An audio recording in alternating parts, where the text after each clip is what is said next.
భారత ఎన్నికల సంఘం. ఇది ఏనాడైనా ఈ దేశ ప్రజలకి ఓటు హక్కు ఇచ్చింది అంబేద్కర్ అని అనౌన్స్ చేసిందా? సినిమా యాక్టర్లతో భారత ఎన్నికల సంఘం ఓట్ల చైతన్యాన్ని ఇస్తుంది. సినిమా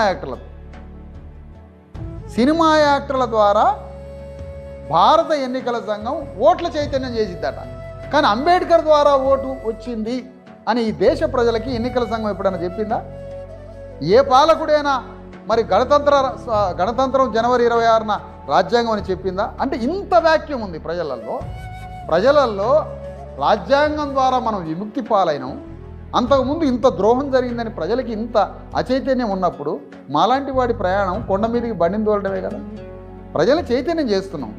సులభతరమా అంటే సాధ్యమా అని కూడా నేను వేసేది. అదే సులభతరం సాధ్యమేనా అంటే 100% సాధ్యమే. అంబేద్కర్ పోరాటం ఎంత కఠినంగా ఉందో దానికన్నా కోట్ల రెట్ల కఠినమే.